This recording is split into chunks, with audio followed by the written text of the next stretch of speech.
Selamat pagi umat yang dikasihi Tuhan Yesus Kristus.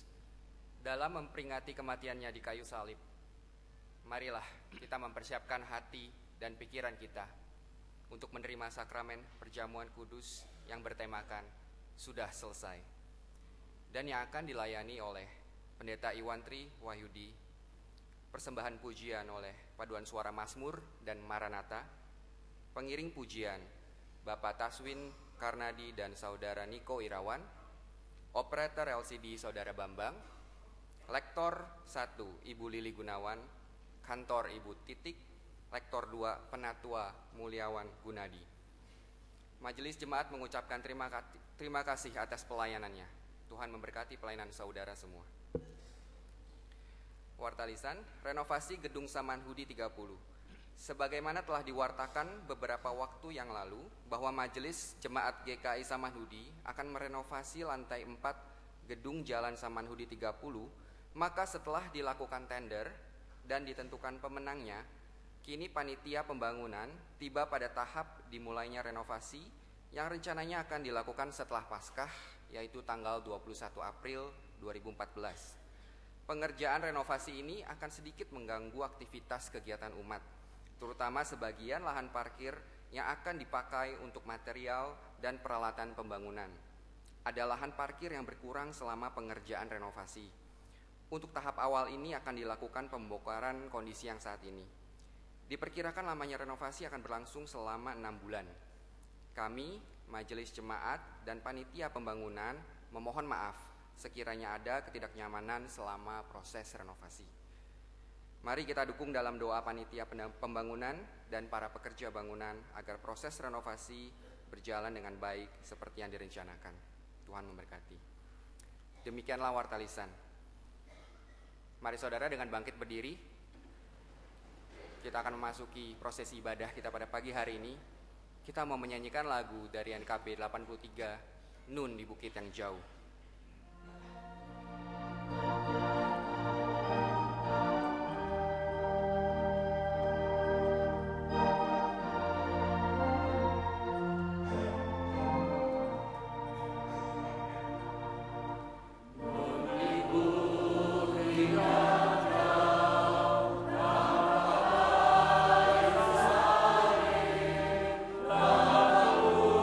Tugas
Pertolongan kepada kita ialah di dalam nama Tuhan yang menjadikan langit dan bumi, yang memelihara kesetiaannya untuk selama-lamanya.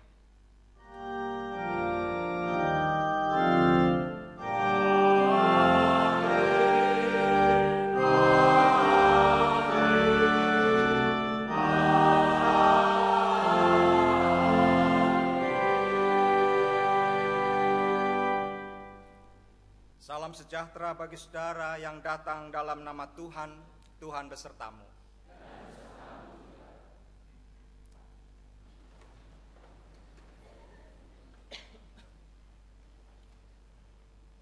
Surat Ibrani 10 ayat 19 dan 20 menghantar kita di dalam ibadah pada pagi hari ini.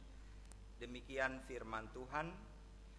Jadi saudara-saudara, oleh darah Yesus kita sekarang penuh keberanian dapat masuk ke dalam tempat kudus, karena Ia telah membuka jalan yang baru dan yang hidup bagi kita melalui tabir, yaitu dirinya sendiri.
Juga kulihat sekilas berganti dengan sorot mata ketakutan yang sangat akan siksa yang menjemput di depan. Namun hanya sekilas sorot ketakutan itu nampak, selebihnya hanya penyerahan meraja.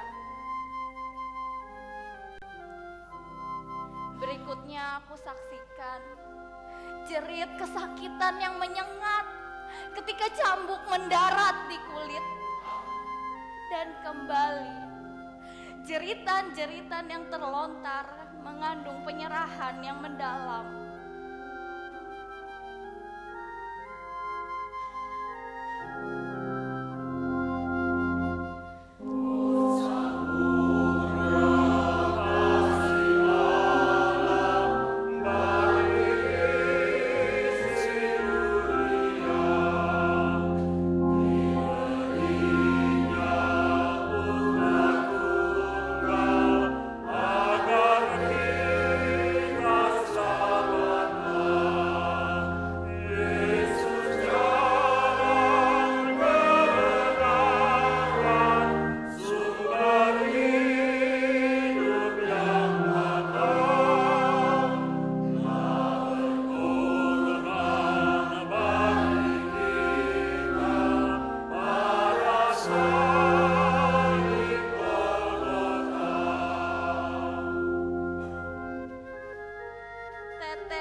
Tempat, 2 tempat, 3 tempat, dan akhirnya di sekujur tubuh.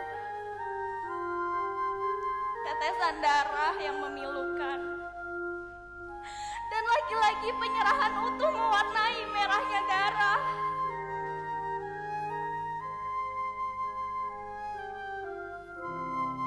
Kembali aku mendengar erangan bergema dari atas kayu salib sebagai tanda dari derita tak terkira. Penderitaan yang harus dipikul oleh tubuh yang terpaku demi menanggung apa yang tidak dilakukannya. Dan lagi-lagi derita dilalui dengan penyerahan yang sejati.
Kembali aku mendengar teriakan akhir. Bapakku, Bapakku, mengapa engkau meninggalkan aku? Mengiringi kematiannya.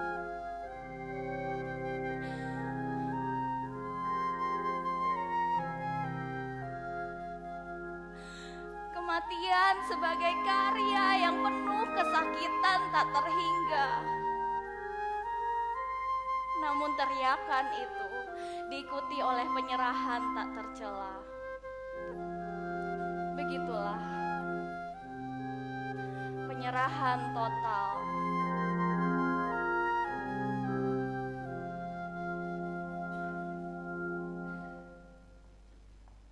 Mari kita berdoa.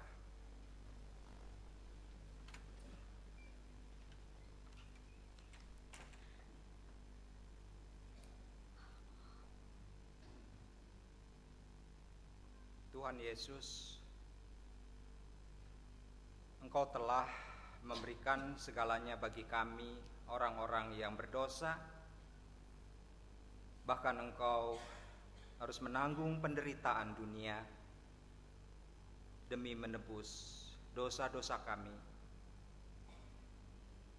Kami mengakui ya Tuhan bahwa di dalam kehidupan kami sebagai orang yang sudah ditebus dengan darah-Mu, bahkan dengan kematian-Mu, seringkali di dalam kehidupan yang kami jalani, kami pun menyalibkan Engkau kembali. Melalui perbuatan-perbuatan kami, pikiran dan juga bahkan perkataan-perkataan kami, ketika kehidupan baru yang ada di dalam Kristus yang semestinya kami nyatakan, namun yang terjadi sebaliknya, kehidupan lama yang seringkali mewarnai kehidupan kami. Maka ya Tuhan, inilah kami manusia yang berdosa. Ampunilah segala dosa dan kelemahan kami. Ampunilah segala pelanggaran dan kesalahan kami. Sehingga melalui pengampunan-Mu dan anugerah-Mu, kami kembali dilayakkan untuk berjumpa dengan Tuhan yang kudus dalam ibadah ini dan menyambut undangan Tuhan dalam perjamuan kudus. Tuhan, kasihanilah kami orang-orang yang berdosa. Amin.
dalam tekad tobat kita, marilah kita teguh berpegang pada pengakuan tentang pengharapan kita, sebab Ia yang menjanjikannya setia. Dan marilah kita saling memperhatikan, supaya kita saling mendorong dalam kasih dan dalam pekerjaan baik.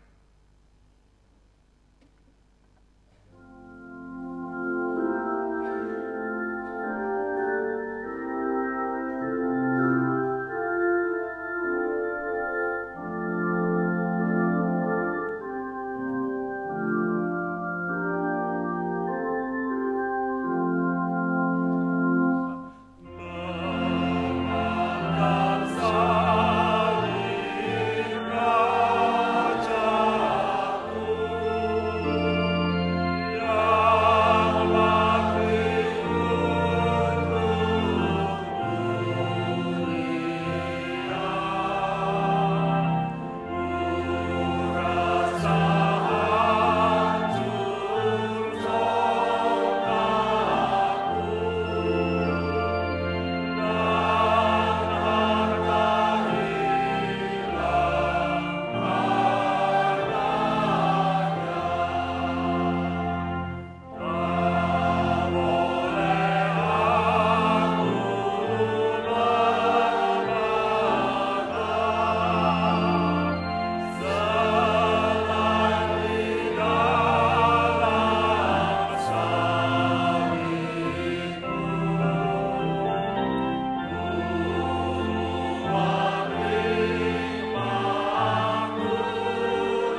Bapa Sorgawi di dalam kasih karunia-Mu, kembali kami bersama-sama disapa oleh firman-Mu.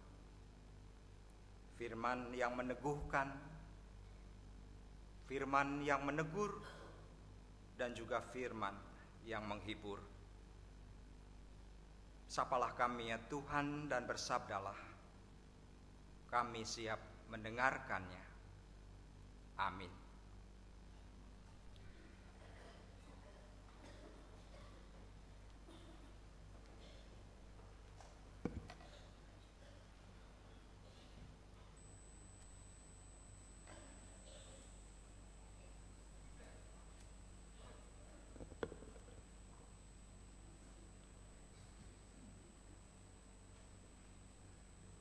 Yesaya 53 ayat 1 sampai dengan 12. Siapakah yang percaya kepada berita yang kami dengar? Dan kepada siapakah tangan kekuasaan Tuhan dinyatakan? Sebagai taruk ia tumbuh di hadapan Tuhan, dan sebagai tunas dari tanah kering. Ia tidak tampan, dan semaraknya pun tidak ada, sehingga kita memandang dia, dan rupa pun tidak, sehingga kita menginginkannya. Ia dihina dan dihindari orang, seorang yang penuh kesengsaraan dan yang biasa menderita kesakitan. Ia sangat dihina, sehingga orang menutup mukanya terhadap dia, dan bagi kita pun dia tidak masuk hitungan. Tetapi sesungguhnya penyakit kitalah yang ditanggungnya, dan kesengsaraan kita yang dipikulnya. Padahal kita mengira dia kena tulah, dipukul dan ditindas Allah. Tetapi dia tertikam oleh karena pemberontakan kita. Dia diremukkan oleh karena kejahatan kita. Ganjaran yang mendatangkan keselamatan bagi kita ditimpakan kepadanya. Dan oleh bilur-bilurnya kita menjadi sembuh. Kita sekalian sesat seperti domba. Masing-masing kita mengambil jalannya sendiri. Tetapi Tuhan telah menimpakan kepadanya kejahatan kita sekalian. Dia dianiaya, tetapi dia membiarkan diri ditindas dan tidak membuka mulutnya, seperti anak domba yang dibawa ke pembantaian, seperti induk domba yang keluh di depan orang-orang yang menggunting bulunya. Ia tidak membuka mulutnya. Sesudah penahanan dan penghukuman, ia terambil. Dan tentang nasibnya, siapakah yang memikirkannya? Sungguh, ia terputus dari negeri orang-orang hidup. Dan karena pemberontakan umatku, ia kena tulah. Orang menempatkan kuburnya di antara orang-orang fasik. Dan dalam hatinya ia ada di antara penjahat-penjahat. Sekalipun ia tidak berbuat kekerasan dan tipu tidak ada dalam mulutnya. Tetapi Tuhan berkehendak meremukkan dia dengan kesakitan. Apabila ia menyerahkan dirinya sebagai korban penebus salah, ia akan melihat keturunannya, umurnya akan lanjut dan kehendak Tuhan akan terlaksana olehnya. Sesudah kesusahan jiwanya, ia akan melihat terang dan menjadi puas, dan hambaku itu sebagai orang yang benar akan membenarkan banyak orang oleh hikmatnya, dan kejahatan mereka dia pikul. Sebab itu aku akan membagikan kepadanya orang-orang besar sebagai rampasan, dan ia akan memperoleh orang-orang kuat sebagai jarahan, yaitu sebagai ganti, karena ia telah menyerahkan nyawanya ke dalam maut, dan karena ia terhitung di antara pemberontak-pemberontak, sekalipun ia menanggung dosa banyak orang dan berdoa untuk pemberontak-pemberontak. Demikianlah firman Tuhan.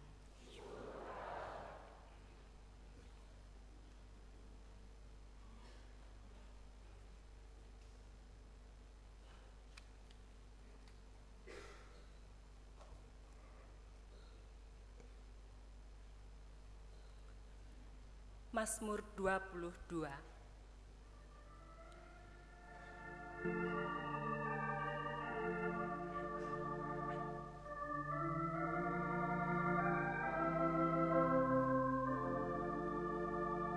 Ya Allahku, mengapa kau tinggalkanku?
Ibrani 10 ayat 16 sampai dengan 25.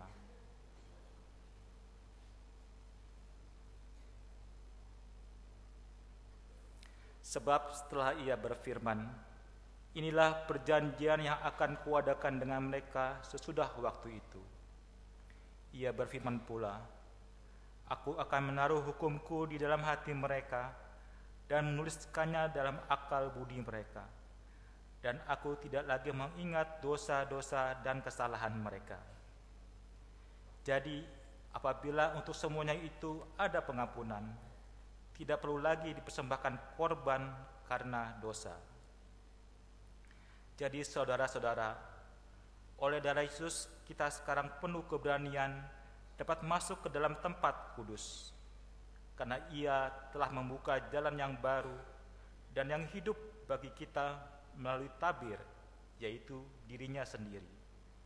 Dan kita mempunyai seorang imam besar sebagai kepala rumah Allah. Karena itu, marilah kita menghadap Allah dengan hati yang tulus ikhlas dan keyakinan iman yang teguh. Oleh karena hati kita telah dibersihkan dari hati nurani yang jahat dan tubuh kita telah dibasuh dengan air yang murni.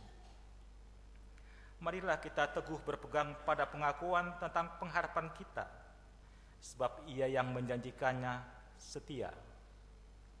Dan marilah kita saling memperhatikan supaya kita saling mendorong dalam kasih dan dalam pekerjaan baik.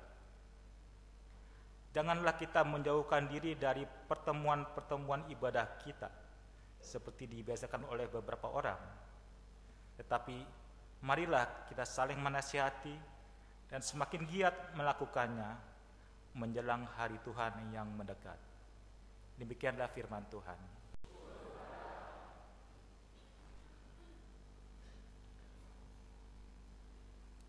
Pembacaan Injil menurut Yohanes dari Yohanes pasal 19 ayat 1 sampai dengan 18, dilanjutkan ayat 28 sampai dengan 30. Lalu Pilatus mengambil Yesus dan menyuruh orang menyesah Dia. Prajurit-prajurit menganyam sebuah mahkota duri dan menaruhnya di atas kepalanya. Mereka memakaikan Dia jubah ungu, dan sambil maju ke depan mereka berkata, "Salam, hai Raja orang Yahudi." Lalu mereka menampar mukanya. Pilatus keluar lagi dan berkata kepada mereka, "Lihatlah, aku membawa Dia keluar kepada kamu, supaya kamu tahu bahwa aku tidak mendapati kesalahan apapun padanya." Lalu Yesus keluar bermahkota duri dan berjubah ungu. Maka kata Pilatus kepada mereka, "Lihatlah manusia itu." Ketika imam-imam kepala dan penjaga-penjaga itu melihat Dia, berteriaklah mereka, "Salibkan Dia, salibkan Dia!" Kata Pilatus kepada mereka, "Ambil Dia dan salibkan Dia, sebab aku tidak mendapati kesalahan apapun padanya." Jawab orang-orang Yahudi itu kepadanya, "Kami mempunyai hukum, dan menurut hukum itu Ia harus mati, sebab Ia menganggap dirinya sebagai anak Allah." Ketika Pilatus mendengar perkataan itu, bertambah takutlah ia. Lalu ia masuk pula ke dalam gedung pengadilan dan berkata kepada Yesus, "Dari manakah asalmu?" Tetapi Yesus tidak memberi jawab kepadanya. Maka kata Pilatus kepadanya, "Tidakkah engkau mau bicara dengan aku? Tidakkah engkau tahu bahwa aku berkuasa untuk membebaskan engkau dan berkuasa juga untuk menyalibkan engkau?" Yesus menjawab, "Engkau tidak mempunyai kuasa apapun terhadap aku. Jikalau kuasa itu tidak diberikan kepadamu dari atas, sebab itu Dia yang menyerahkan aku kepadamu lebih besar dosanya." Sejak itu Pilatus berusaha untuk membebaskan dia, tetapi orang-orang Yahudi berteriak, "Jikalau engkau membebaskan dia, engkau bukanlah sahabat Kaisar. Setiap orang yang menganggap dirinya sebagai raja, ia melawan Kaisar." Ketika Pilatus mendengar perkataan itu, ia menyuruh membawa Yesus keluar, dan ia duduk di kursi pengadilan di tempat yang bernama Litos Trotos, dalam bahasa Ibrani Gabata. Hari itu ialah hari persiapan Paskah, kira-kira jam 12. Kata Pilatus kepada orang-orang Yahudi itu, "Inilah rajamu." Maka berteriaklah mereka, "Enyahkan dia, enyahkan dia, salibkan dia." Kata Pilatus kepada mereka, "Haruskah aku menyalibkan rajamu?" Jawab imam-imam kepala, "Kami tidak mempunyai raja selain daripada Kaisar." Akhirnya Pilatus menyerahkan Yesus kepada mereka untuk disalibkan. Mereka menerima Yesus. Sambil memikul salibnya, ia pergi keluar ke tempat yang bernama tempat tengkorak, dalam bahasa Ibrani Golgota. Dan di situ ia disalibkan mereka. Dan bersama-sama dengan dia disalibkan juga dua orang lain, sebelah menyebelah, Yesus di tengah-tengah. Sesudah itu, karena Yesus tahu bahwa segala sesuatu telah selesai, berkatalah ia, supaya genaplah yang ada tertulis dalam kitab suci, "Aku haus." Di situ ada suatu bekas penuh anggur asam, maka mereka mencucukkan bunga karang yang telah dicelupkan dalam anggur asam pada sebatang hisop, lalu mengunjukkannya ke mulut Yesus. Sesudah Yesus meminum anggur asam itu, berkatalah ia, "Sudah selesai." Lalu ia menundukkan kepalanya dan menyerahkan nyawanya. Demikianlah Injil Yesus Kristus. Yang berbahagia adalah setiap orang yang mendengarkan firman Tuhan dan melakukan firman itu di dalam hidupnya. Hosana.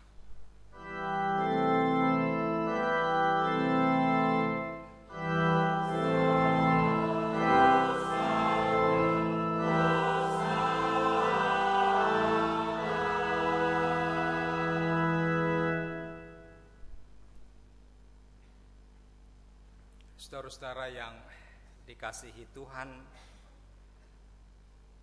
pada saat ini kita bersama berada di Jumat Agung. Entah untuk kesekian kalinya kita bersama merayakan perjamuan kudus di Jumat Agung ini. Saudara-saudara, Injil yang tadi kita bersama membaca dan mendengarkannya mengisahkan bagaimana proses Tuhan Yesus di hadapan Pilatus dan orang banyak, orang Yahudi yang ingin menghukum Yesus dengan disalibkan. Saudara-saudara, pada zaman kuno penyaliban merupakan hukuman yang biasa bagi para penjahat-penjahat besar. Melalui penyaliban itu, di mana seorang terhukum diarak untuk menuju ke tempat penyaliban, mempunyai maksud agar hal tersebut dapat mempermalukan para penjahat itu di depan umum. Kemudian saudara-saudara, pada zaman Yesus, penyaliban merupakan bentuk hukuman mati yang ditetapkan oleh pemerintahan Romawi, dan itu sesungguhnya sudah dilakukan sejak 70 tahun sebelum penyaliban Yesus. Proses dari penyaliban itu, saudara-saudara, seorang penjahat besar akan diikat dengan tali atau dipaku pada kayu salib yang bentuknya seperti huruf T atau tanda tambah atau plus. Dan seperti tadi saya katakan, saudara-saudara, yang disalib adalah para penjahat kelas berat. Ada juga budak yang melakukan kesalahan, dan ada juga para pemberontak yang melawan pemerintahan. Setelah dijatuhi hukuman mati, maka terhukum itu harus memanggul atau memikul salibnya ke tempat penyaliban. Dan biasanya saudara-saudara, terhukum hanya memanggul kayu palang salibnya. Kemudian sebelum proses penyaliban itu dilakukan, maka terhukum terlebih dahulu dipukuli, ditanggalkan pakaiannya, kemudian diikat atau dipaku di kayu salib dengan tangan terentang. Dan saudara-saudara, tahukah bahwa posisi seperti ini, dipaku ataupun diikat, adalah posisi yang sangat menyakitkan. Mengapa, saudara? Karena dengan posisi ini membuat terhukum sulit bernafas, dan bisa saja ia akan segera mati karena kehabisan nafas. Namun saudara-saudara, kadang-kadang terhukum dapat bertahan sampai berminggu-minggu dan mungkin juga sebulan sebelum akhirnya orang yang disalib itu mati dengan sendirinya.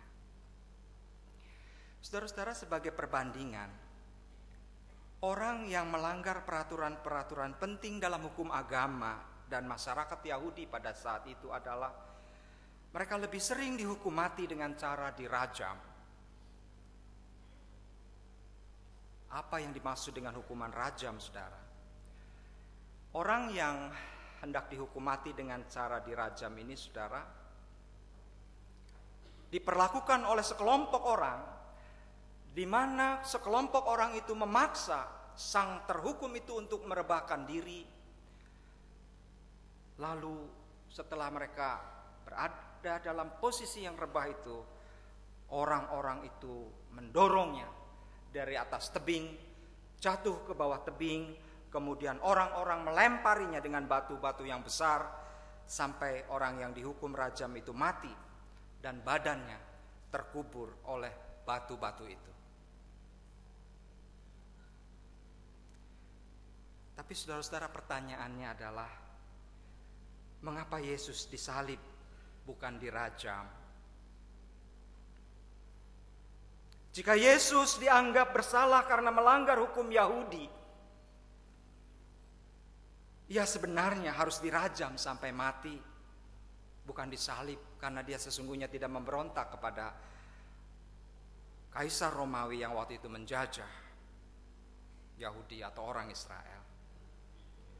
Akan tetapi saudara-saudara, justru disinilah bahwa Yesus telah dituduh. Yesus dituduh untuk merencanakan pemberontakan melawan pemerintahan Romawi sang penjajah itu. Yaitu ketika Yesus membiarkan dirinya difitnah dan dijuluki raja orang Yahudi. Saudara-saudara, barangkali ketika orang banyak itu kecewa kepada Yesus karena mereka mengharapkan supaya Yesus menjadi pemimpin mereka secara politis untuk mengalahkan para penjajah pada waktu itu. Tetapi Yesus tidak mau, dan itu bukan pilihan Yesus, dan itu bukan jalan dan juga maksud kedatangan dia ke dunia ini. Maka saudara-saudara, kemudian orang-orang Yahudi itu sangat kesal dan kecewa dan memberi julukan bahwa Yesus adalah raja orang Yahudi.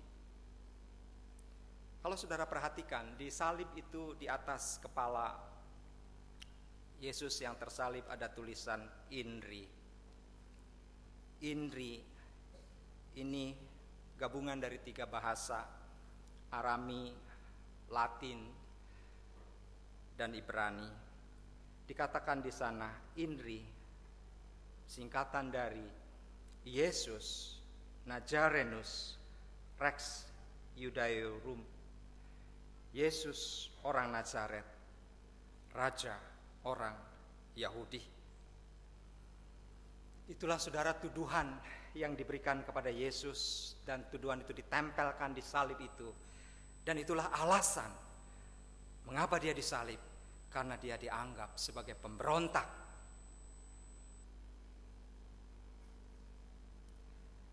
Di atas salib itulah Yesus terhukum. Di sanalah ia menanggung hukuman mati. Padahal saudara-saudara, jelas-jelas Pilatus sendiri, orang yang punya kuasa untuk membebaskan ataupun menyalibkan Yesus, berkata bahwa menurut Pilatus tidak mendapatkan kesalahan apapun di dalam diri Yesus. Lalu kalau Pilatus mengatakan bahwa di dalam diri Yesus tidak ada kesalahan apapun, pertanyaannya saudara-saudara, itu kesalahan siapa yang ditanggung oleh Yesus? Dan saudara-saudara, inilah kemudian menjadi jelas ketika kita membaca Yesaya 53 ayat 1 sampai dengan 12. Dikatakan bahwa di dalam nubuat Nabi Yesaya, dia yang disalib adalah demi keselamatan dunia ini. Dikatakan saudara-saudara di dalam Yesaya 53 ayat 5 dan ayatnya yang ke-6 demikian. Tetapi dia tertikam oleh karena pemberontakan kita. Dia diremukan oleh karena kejahatan kita. Ganjaran yang mendatangkan keselamatan bagi kita ditimpakan kepadanya. Dan oleh bilur-bilurnya kita menjadi sembuh. Kita sekalian sesat seperti domba. Masing-masing kita mengambil jalannya sendiri. Tetapi Tuhan telah menimpakan kepadanya kejahatan kita sekalian. Itulah saudara-saudara alasan mengapa Yesus disebut pemberontak, mengapa dia harus dihukum salib, karena saudara-saudara dan saya yang adalah orang-orang berdosa dan cenderung memberontak kepada Tuhan. Dia dihukum supaya saudara dan saya bebas dari hukuman kekal. Dosa dan pemberontakan kitalah yang membuat Yesus tergantung di atas kayu salib sampai kematiannya. Dia mau menggantikan saudara-saudara dan saya karena kasihnya yang begitu besar kepada kita. Dan saudara, kalau tadi kita bersama memperhatikan apa yang didaraskan di dalam Mazmur 22, itulah juga yang diucapkan Yesus saat di kayu salib.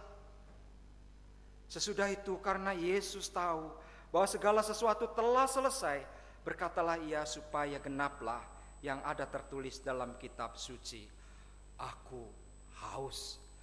Saudara-saudara, orang yang tersalib berjam-jam dia kehabisan keringat dan darah akan mengalami kehausan yang luar biasa, saudara. Dan di dalam Mazmur 22 ayat 16 digambarkan betapa orang yang haus itu demikian. Kekuatanku kering seperti beling, lidahku melekat pada langit-langit mulutku, dan dalam debu maut kau letakkan aku. Ketika dalam Mazmur 22, Allahku, Allahku, mengapa engkau meninggalkan aku? Itulah juga yang dikatakan Yesus, Eloi, Eloi, lama sabachthani. Allahku, Allahku, mengapa engkau meninggalkan aku? Dan ketika Yesus mengalami kehausan di atas salib itu, lidahnya melekat pada langit-langit mulut, dan dalam debu maut kau letakkan aku. Itu saudara-saudara dikatakan oleh pemazmur jauh sebelum Yesus mengalami penyaliban itu. Di atas salib itulah Yesus juga berseru, "Sudah selesai." Apa maksudnya, saudara-saudara? Bahwa kehidupannya di dunia sudah berakhir, bahwa dia telah menyelesaikan pekerjaan yang dikehendaki Bapa di dalam ketaatan dan mengorbankan dirinya untuk mengampuni dosa-dosa dunia. Sudah selesai, dalam bahasa Yunani, tetelestai. Tetelestai berasal dari kata telos yang artinya akhir. Akhir yang merangkum perjalanan dari awal sampai dengan ujung dari perjalanan itu. Akhir, telos, yang memberi arti pada semua yang telah dilakukan Yesus sejak dia lahir di kandang domba di Betlehem dalam penderitaannya sampai ketika ia berada di salib itu. Sudah selesai, berarti saudara-saudara sudah tercapai bahwa apa yang telah dikerjakannya selama hidupnya sampai berujung di atas kayu salib itu merupakan ungkapan syukur atas seluruh penggenapan nubuat di dalam perjanjian lama, baik yang kita temukan di dalam Yesaya maupun di dalam Mazmur 22. Saudara-saudaraku yang dikasihi Tuhan, Yesus telah mengalami pergumulan yang hebat dalam kemanusiaannya. Yesus dalam kemanusiaannya untuk menggantikan kita saudara-saudara menanggung hukuman itu adalah Yesus yang seperti kita. Dengan apa yang kita rasakan, dengan apa yang kita inginkan, dengan apa yang kita harapkan. Yesus adalah manusia, sungguh-sungguh manusia seperti kita. Ia juga haus, ia juga lapar, ia juga mengantuk, ia juga menangis, dan ia pun dilahirkan dari seorang perempuan. Namun Yesus tidak berdosa di dalam dirinya. Yesus yang adalah Allah menjadi manusia itu, saudara-saudara, mau menggantikan saudara-saudara dan saya supaya kita dibebaskan dari hukuman kekal, hukuman maut itu sendiri. Oleh sebab itu saudara-saudara, ketika kita di dalam menjalani hidup ini yang makin kesini, saudara, harus diakui bahwa hidup kita tidak semakin mudah.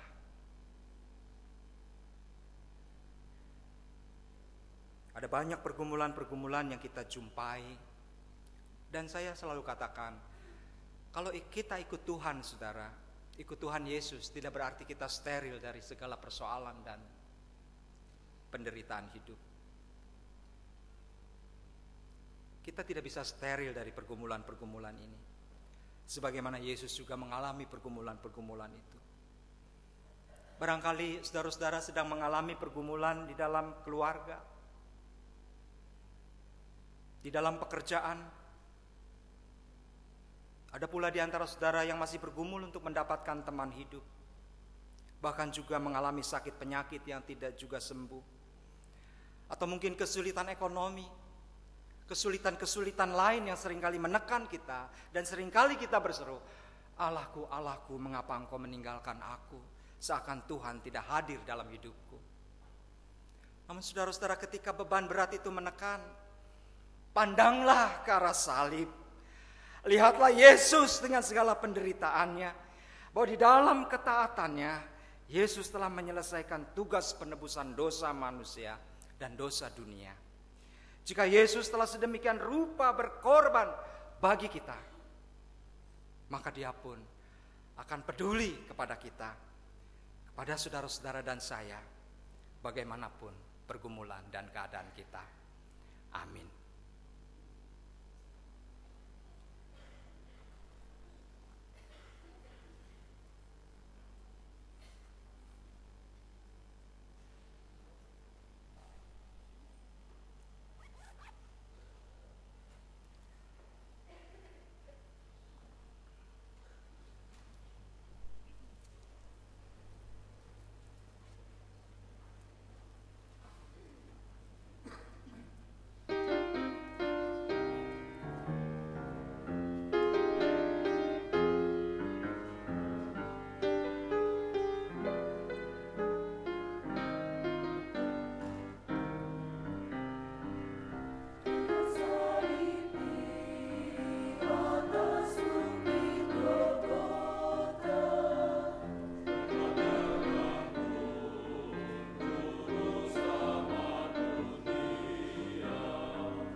Jemaat yang terkasih, marilah kita mempersatukan diri dengan gereja dari segala tempat dan abad, mengakui iman kita seturut pengakuan iman Nisia Konstantinopel. Demikian, aku percaya kepada satu Allah, Bapa yang Maha Kuasa, pencipta langit dan bumi, segala yang kelihatan dan yang tidak kelihatan, dan kepada satu Tuhan, Yesus Kristus, Allah yang lahir dari Sang Bapa, sebelum ada segala zaman, Allah dari Allah, terang dari terang, Allah yang sejati dari Allah yang sejati, diperanakan bukan dibuat, sehakikat dengan Sang Bapa, yang dengan perantaraannya segala sesuatu dibuat, yang telah turun dari surga untuk kita manusia dan untuk keselamatan kita, dan menjadi daging oleh Roh Kudus dari anak darah Maria, dan menjadi manusia, yang disalibkan bagi kita di bawah pemerintahan Pontius Pilatus, menderita dan dikuburkan, yang bangkit pada hari ketiga sesuai dengan isi kitab-kitab, dan naik ke surga, yang duduk di sebelah kanan Sang Bapa, dan akan datang kembali dengan kemuliaan untuk menghakimi orang yang hidup dan yang mati, yang kerajaannya takkan berakhir. Aku percaya kepada Roh Kudus, yang menjadi Tuhan yang hidup, yang keluar dari Sang Bapa dan Sang Anak, yang bersama-sama dengan Sang Bapa dan Sang Anak, disembah dan dimuliakan, yang telah berfirman dengan perantaraan para nabi. Aku percaya satu gereja yang kudus dan am dan rasuli. Aku mengaku satu baptisan untuk pengampunan dosa. Aku menantikan kebangkitan orang mati dan kehidupan di zaman yang akan datang. Amin.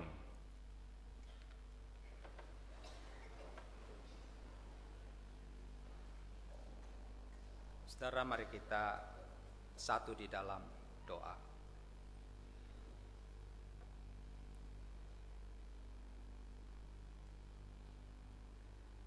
Tuhan Allah, Bapa kami yang bertahta di dalam kerajaan surga, tetapi Engkau juga yang selalu beserta dengan kami. Engkaulah yang hadir di dalam Yesus Kristus,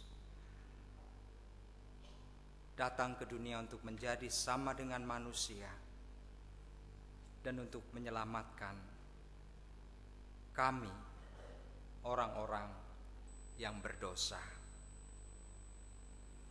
Di Jumat yang agung ini, kami kembali merenung siapakah kami di hadapan-Mu. Apakah hebatnya kami di mata-Mu? Kami adalah orang-orang yang berdosa. Kami seperti domba yang selalu tersesat.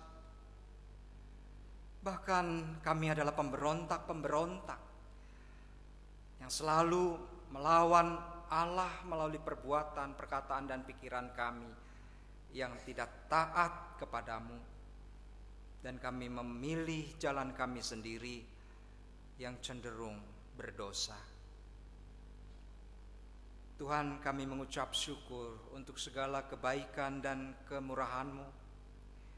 Kami mengucap syukur untuk anugerah-Mu yang sangat besar. Kami mengucap syukur untuk kasih-Mu yang tiada bertara. Kau telah menggantikan kami orang berdosa ini, agar kami diselamatkan dari hukuman kekal. Dan biarlah Tuhan firman-Mu pada saat ini terus meneguhkan kami dan menghibur kami. Firman ini juga menegur kami ketika pada kenyataannya seringkali kami tidak taat dan tidak setia, tidak meneladani Yesus yang taat dan setia sampai pada akhirnya di atas kayu salib dan berkata, "Sudah selesai." Tuhan, kami merindukan agar di dalam kehidupan kami sebagai orang beriman, ketika kematian itu tiba, kami pun dapat berkata sudah selesai dengan penuh ucapan syukur, karena selama hidup kami taat dan setia kepadamu.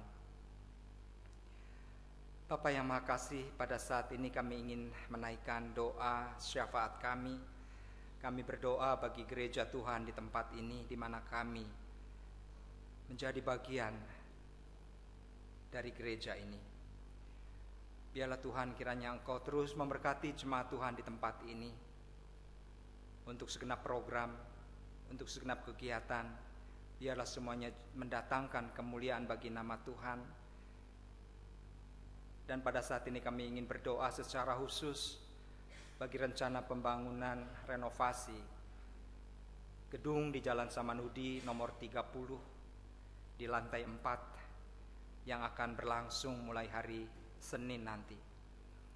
Biarlah segala hal yang sudah direncanakan dapat berlangsung dengan baik, sehingga sesuai dengan rencana 6 bulan ke depan kami boleh mendapatkan sebuah tempat yang baik untuk menunjang sarana ibadah kami dan juga kegiatan berjemaat.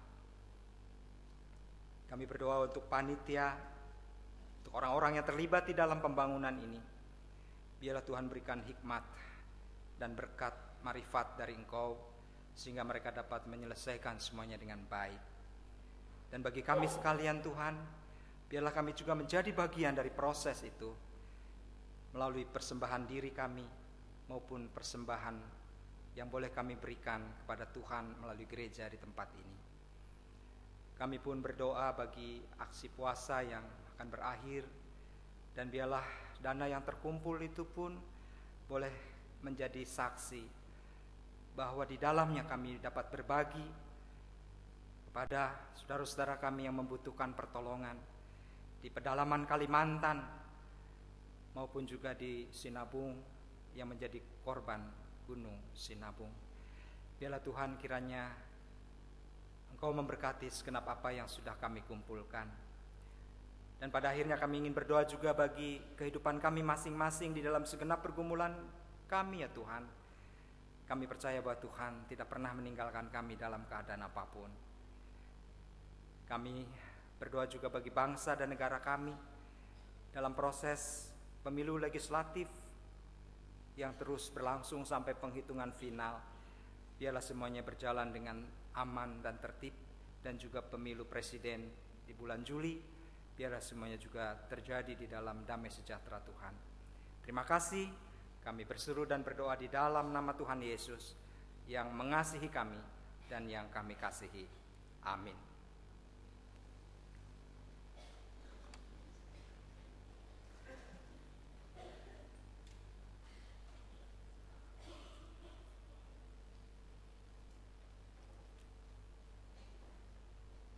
Umat yang terkasih, tibalah saatnya untuk menyampaikan persembahan syukurnya. Dan sebagai nas pembimbing diambil dari Mazmur 50 ayatnya yang ke-23.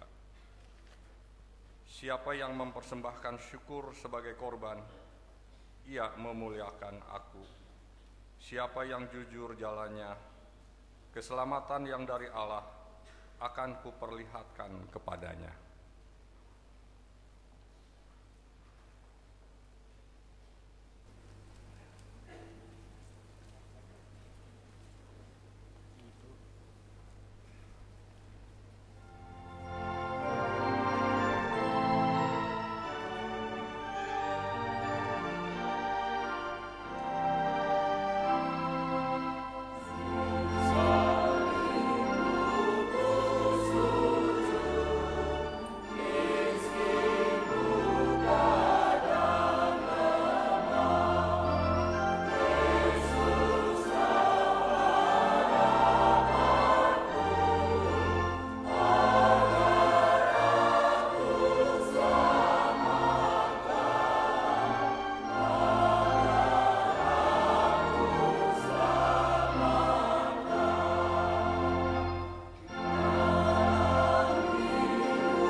umat kami undang untuk bangkit berdiri.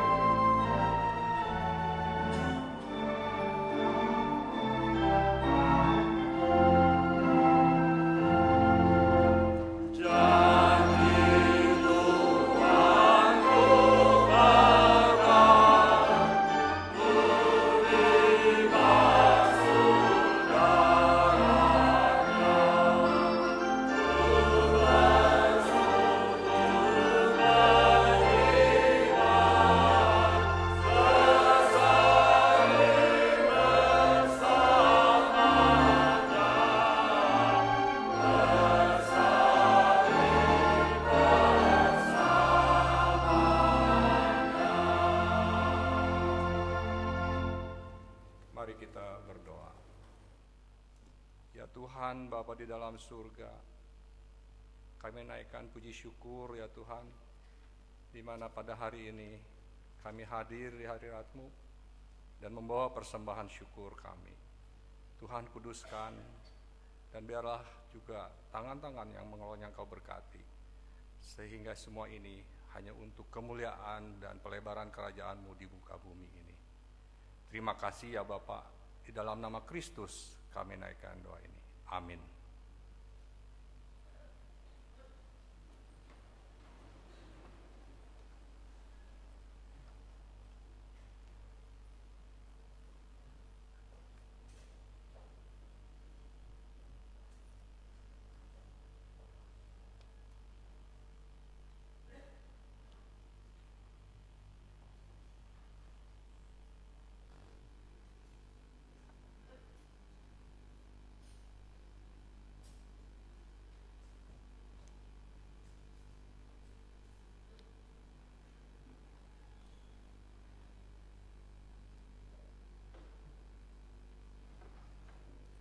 Saudara-saudara, saat ini kita bersama-sama merayakan perjamuan kudus karena Tuhan Yesus Kristus sendirilah yang menetapkannya dan mengundang kita untuk melakukannya. Perjamuan kudus ini diperuntukkan bagi saudara-saudara yang telah dibaptiskan dan mengaku percaya serta tidak berada di bawah penggembalaan khusus.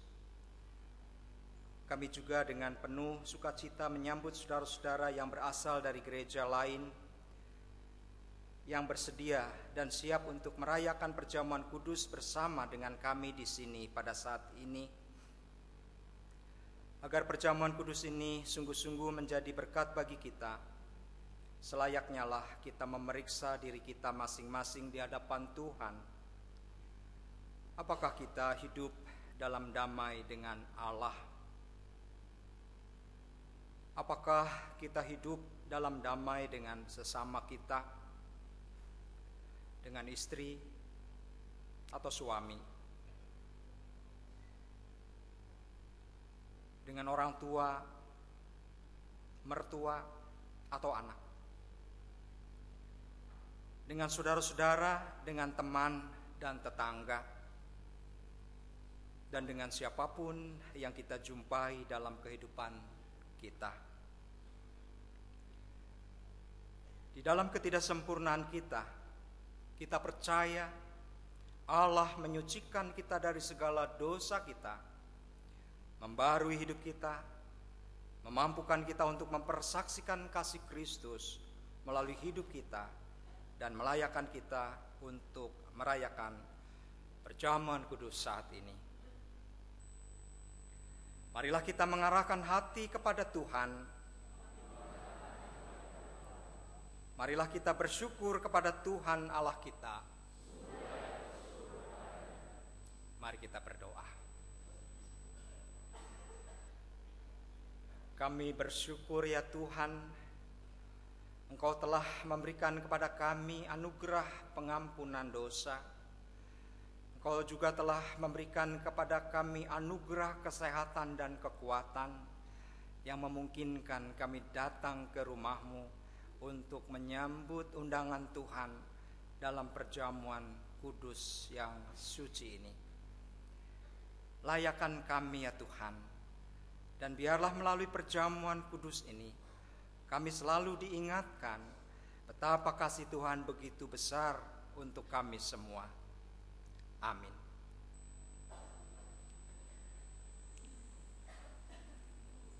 Ya Allah yang kudus, kami bersyukur kepadamu sebab Engkau pencipta alam semesta yang memeliharanya dengan penuh kasih sayang. Kami bersyukur karena anak-Mu Yesus Kristus yang menjadi jalan kebenaran dan hidup bagi kami. Kami bersyukur karena Roh Kudus yang Engkau kirimkan untuk mengajar dan menghibur kami dalam kehidupan di bumi ini.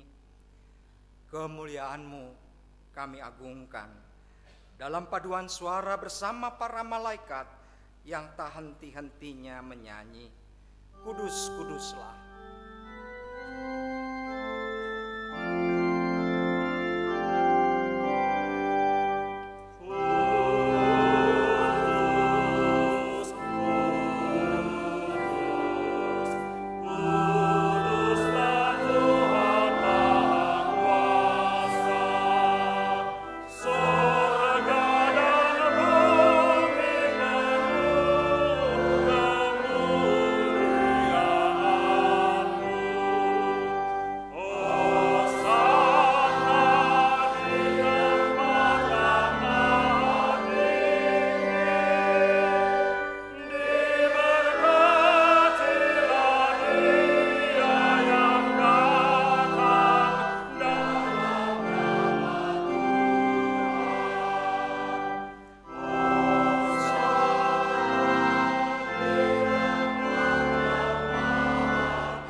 Kita bersyukur karena Bapa yang Maha Kudus senantiasa menyertai kita, dan Kristus mengundang kita untuk mengambil bagian dalam perjamuan kudus ini. Kita yakin bahwa Roh Kudus telah dicurahkan atas kita, sehingga dengan iman kita mengalami kehadiran Kristus bersama kita di sini. Kristus yang pada malam waktu Ia diserahkan, mengambil roti dan sesudah itu Ia mengucapkan syukur atasnya. Ia memecah-mecahkan dan berkata, "Inilah tubuhku yang diserahkan bagi kamu, perbuatlah ini menjadi peringatan akan aku." Kristus juga mengambil cawan sesudah makan lalu berkata, "Cawan ini adalah perjanjian baru yang dimeteraikan oleh darahku, perbuatlah ini setiap kali kamu meminumnya menjadi peringatan akan aku."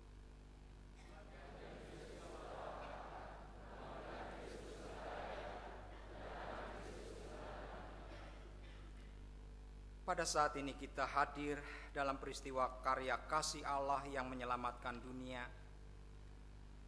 Kelahiran dan kehidupan Kristus anaknya di antara manusia. Pembaptisannya, perjamuan malam terakhir bersama murid-muridnya, kematiannya.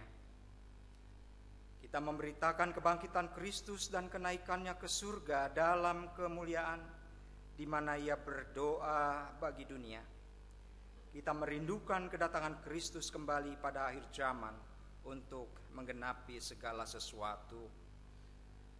Maka sebagai persekutuan yang telah dipersatukan dengan dan dalam Kristus, kita mengingat pengorbanan Kristus yang menyelamatkan, yang dikaruniakan kepada umat manusia di semua tempat.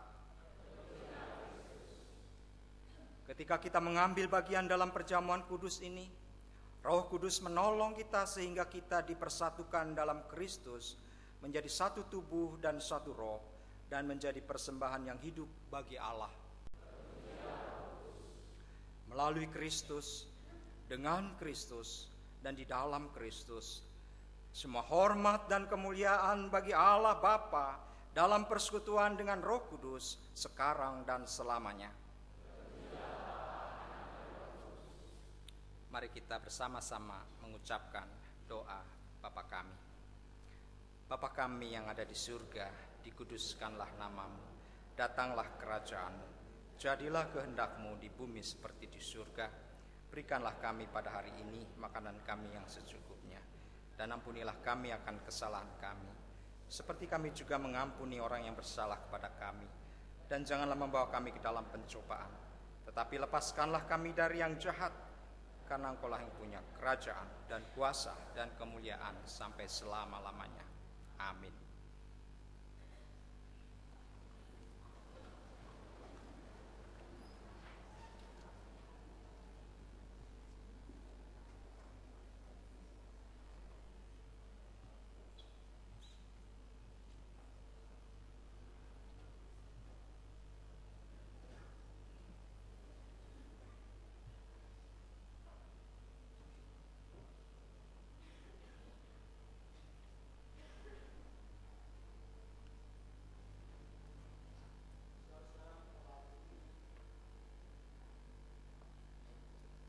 Saudara-saudara, melalui salam damai yang sudah kita lakukan, itu adalah sebuah simbol bahwa Tuhan telah mengampuni dan mempersatukan kita.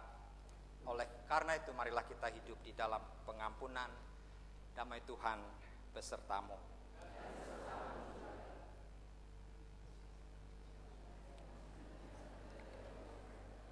Kita nyanyikan pujian dari PKJ 156.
Saudara-saudara, roti yang dipecah-pecahkan ini adalah persekutuan kita dengan tubuh Kristus.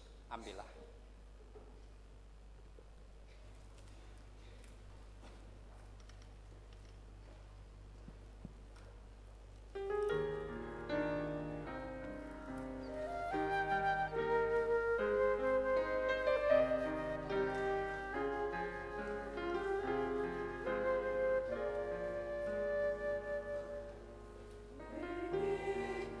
This bread remember me.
remember him.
Adakah di antara saudara-saudara yang seharusnya ikut perjamuan kudus belum mendapatkan roti?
Saudara-saudara, ingat dan percayalah bahwa tubuh Tuhan kita Yesus Kristus telah diserahkan bagi keselamatan dunia. Makanlah.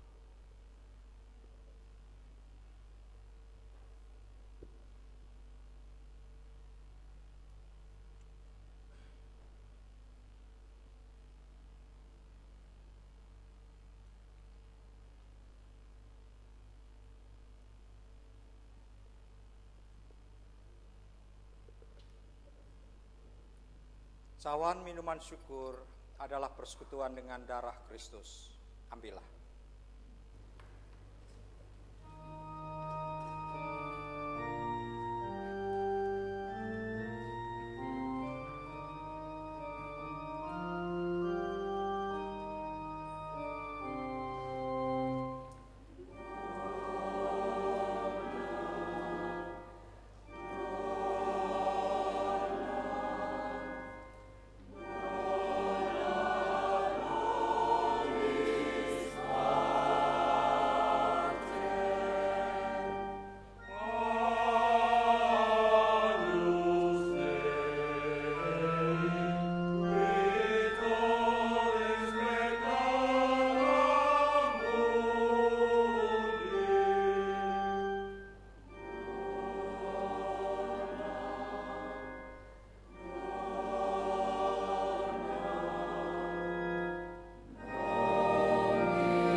antara saudara-saudara yang seharusnya ikut perjamuan kudus belum mendapatkan cawan?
Saudara-saudara, ingat dan percayalah bahwa darah Tuhan kita Yesus Kristus telah dicurahkan bagi kita demi keselamatan dunia.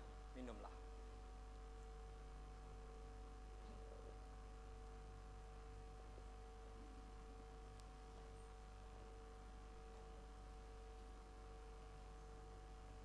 Mazmur 103 ayat 2 sampai dengan 5. Pujilah Tuhan, hai jiwaku, dan jangan lupakan segala kebaikan-Nya. Dia yang mengampuni segala kesalahanmu, yang menyembuhkan segala penyakitmu. Dia yang menebus hidupmu dari lubang kubur, yang memahkotai engkau dengan kasih setia dan rahmat. Dia yang memuaskan hasratmu dengan kebaikan, sehingga masa mudamu menjadi baru seperti pada burung Raja Wali.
kita menyanyikan Kidung Jemaat 183.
Saudara-saudara, arahkanlah hatimu kepada Tuhan.